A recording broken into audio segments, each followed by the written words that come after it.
Assalamualaikum warahmatullahi wabarakatuh. Berjumpa lagi dengan saya Hesti Agustina di seputar bahasa Indonesia. Pada kesempatan ini saya akan menyampaikan materi teks eksposisi. Nah, sebelum itu, apakah dari kalian sudah pernah menjumpai teks eksposisi? Entah itu hanya sekedar melihat atau bahkan sudah membacanya. Sebenarnya, ketika kalian sudah pernah membaca esai, tajuk rencana, maupun tanggapan kritis, maka kalian sudah pernah menjumpai teks eksposisi. Karena dari tiga hal tersebut termasuk dalam jenis teks eksposisi. Nah, lalu apakah teks eksposisi itu? Langsung saja ya. Teks eksposisi yaitu teks yang berisi paragraf atau karangan yang di dalamnya terkandung sejumlah pengetahuan atau informasi yang berisi fakta maupun pendapat sebagai pemerkuat. Teks eksposisi di sini memuat fakta dan pendapat atau gagasan ilmiah yang disajikan secara singkat, padat, dan jelas. Tujuan teks eksposisi untuk memaparkan sejumlah informasi tertentu kepada pembaca, sehingga dengan membaca teks eksposisi, maka pembaca dapat mendapatkan pengetahuan secara rinci dari suatu hal atau kejadian. Unsur-unsur teks eksposisi yaitu ada gagasan dan fakta. Gagasan di sini berupa pendapat yang dikemukakan dan fakta berupa keadaan yang benar-benar terjadi.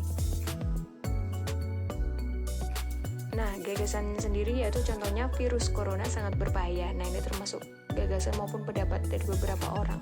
Lalu yang fakta, virus corona menyebar ke Indonesia sejak 2020. Memang benar bahwa virus corona menyebar ke Indonesia sejak tahun 2020. Sebelumnya memang sudah ada di tahun 2019, namun masih di luar negeri. Dan ketika tahun 2020, tepatnya tahun 2020 awal, virus corona sudah mulai merambah ke Indonesia. Gitu. Selanjutnya ada jenis paragraf berdasarkan letak gagasan utamanya, yaitu ada paragraf deduktif, paragraf yang kalimat utamanya berada di awal paragraf. Kalian harus fokus di bagian awal ya. Lalu yang paragraf induktif, paragraf yang kalimat utamanya berada di akhir paragraf. Fokus saja di bagian akhir. Dan paragraf campuran, paragraf yang kalimat utamanya berada di awal dan di akhir. Di awal dan di akhir ya, diingat-ingat. Nah, berikut merupakan contoh paragraf deduktif. Bisa kalian baca, bisa kalian pahami, dan fokus di tulisan tinta merah. Lalu yang kedua ada contoh paragraf induktif.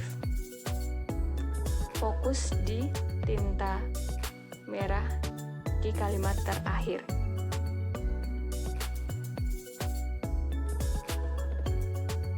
Lalu ada contoh paragraf campuran. Fokus di kalimat awal dan di kalimat akhir.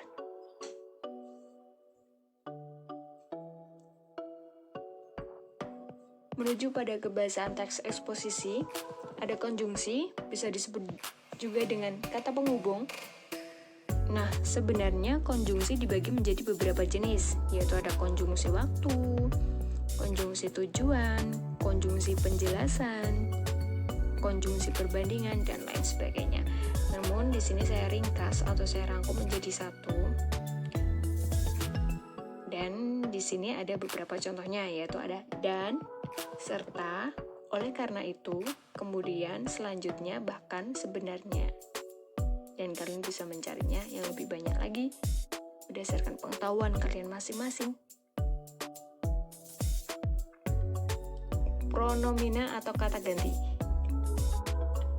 Yang pertama ada kata ganti persona, kata ganti orang, terdiri dari dua, yaitu pronomina persona tunggal dan pronomina persona jamak. Bisa dilihat sendiri contohnya ya.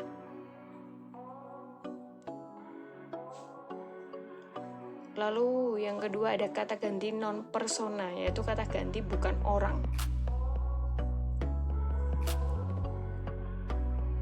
Dibagi menjadi dua, pronomina petunjuk dan pronomina penanya. Contohnya bisa diperhatikan sendiri. Dan selanjutnya ada kata leksikal. Kata leksikal di sini dibagi menjadi nomina, verba, adjektiva, dan adverbia. Ya, begitulah pemaparan dari teks eksposisi. Walaupun sederhana, semoga bermanfaat. Sampai bertemu di video selanjutnya. Jangan lupa pakai masker, cuci tangan pakai sabun, dan jauhi kerumunan. Terima kasih. Wassalamualaikum warahmatullahi wabarakatuh.